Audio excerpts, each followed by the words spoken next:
So,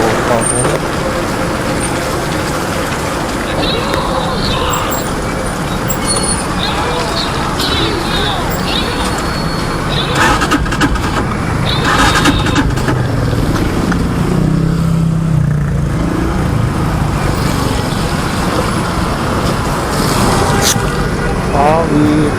Napasukan ako na.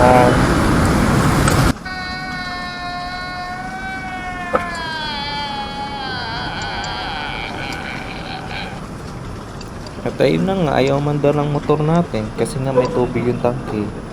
Ang lakas kasi ng ulan kanina. So ayun, sinubukan ko siyang i-drain yung carburetor mga 3 beses din.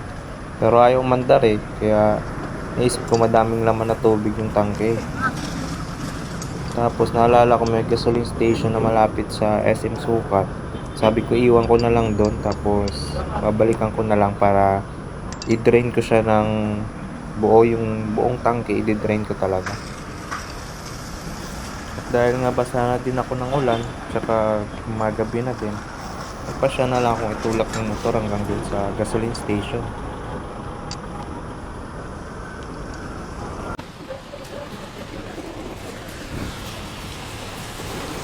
Ito na nga, tinutulak ko na lumalakas na din kasi yung ulan.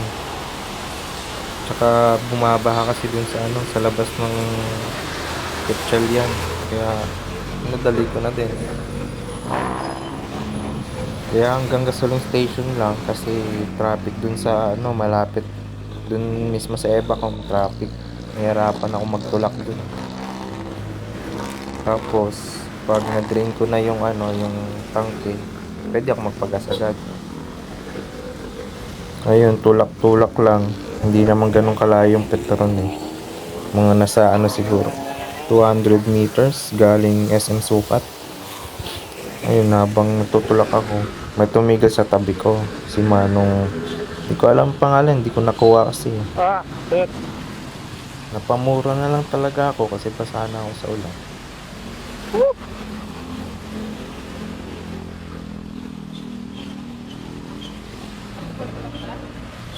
May tubig? Ha? May tubig. I-drain talaga to eh.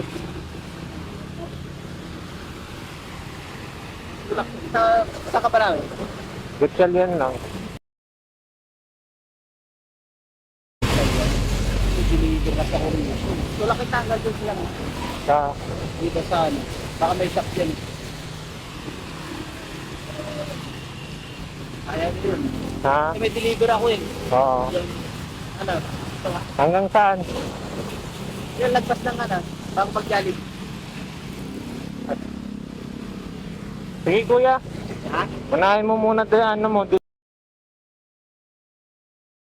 delivery. Parang baka menos lalakad doon. Layo pa niya. Iwan ko na lang kasi sa gasoline station. Saan yung gasoline? Sa Petron. Tulak na lang kita ron.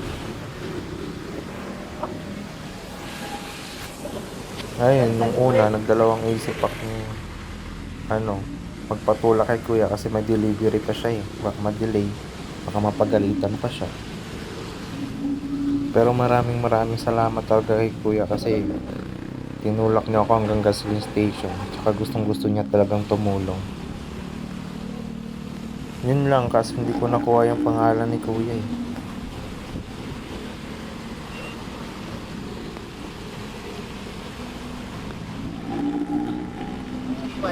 Dito lang kuya.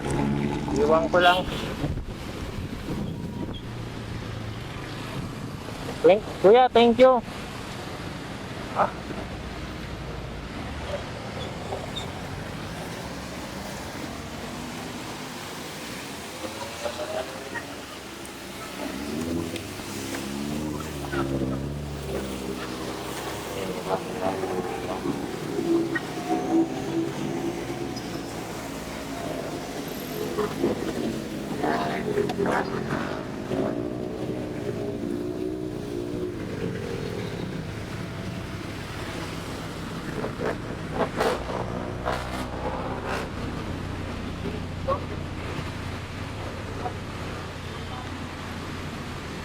Kuya, hanggang anong oras kayo bukas?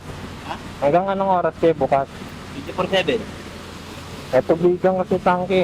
Ano? Babalikan ko na lang. Natubigan kasi yung tangke. Natubigan. Yung umulan. Oo. Kanina. 24/7. Saan ko pwede iwan, kuya? Yan, sir, sa Dito? Tabi ng truck? gilid lang. Apo.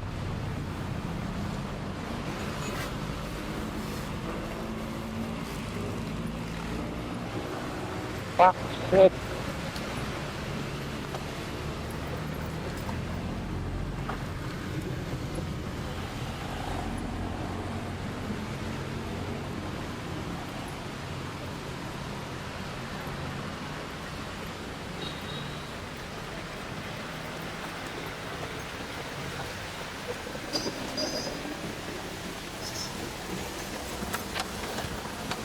Lagyan ko muna siya ng face mask para hindi lalong mapasukan ng tubig. Baka kasi umulan ng malakas na naman pag umuwi ako. Baka magtaka kayo bakit face mask. Wala kasi akong basahan na dala.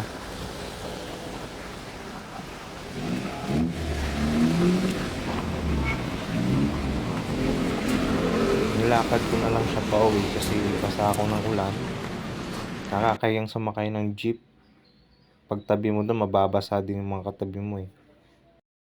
Sinubukan ko din naman mag-taxi kaso lahat ng dumadaan ay pasahero na.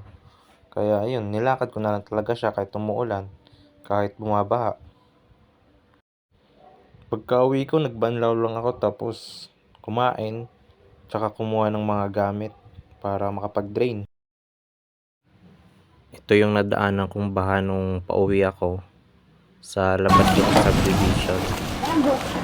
Hindi na siya kaya ng motor or tricycle kasi aabutin na nito yung tambutso. Kahit ngayong sasakyan hindi na kayang dumaan dito.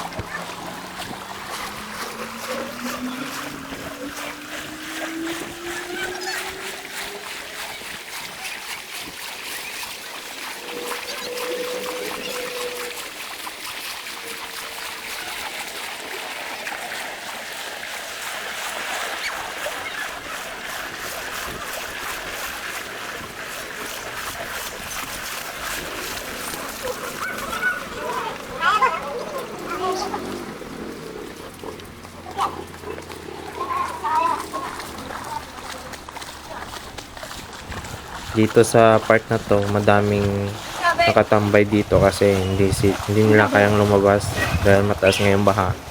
Hindi kaya ng sasakyan nila, hindi kaya ng tricycle nila. Kaya yung bike gamit nila yung matataas na bike. Yung pinasadya para sa baha. Tapos itutulak lang yan ng tako. Narinig ko po nga sa isang tricycle driver. 35 years na daw siyang namamasada pero simula nung ganyan talaga daw yan. Baha talaga lagi dyan.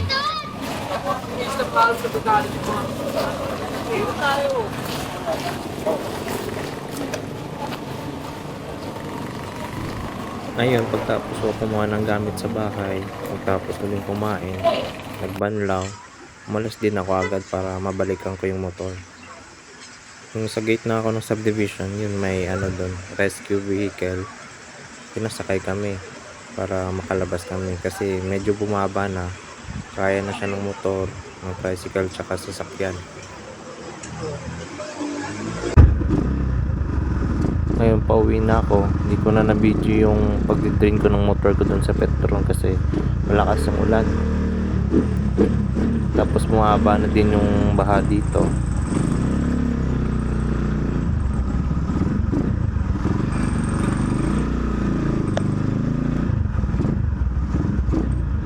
Pero thank you dun sa mga staff ng Petron dun sa Sukat Road, malapit sa SM Sukat. Approachable sila, tapos pa ako doon, pinag-park, pinayagan ako mag-iwan ng motor, tapos doon ako pinagawa sa maliwanag. Tapos yung tangke ko nilagyan ko na din ng tank cover para in case umulan, kung nasa labas man ako, hindi na siya papasukan ng tubig.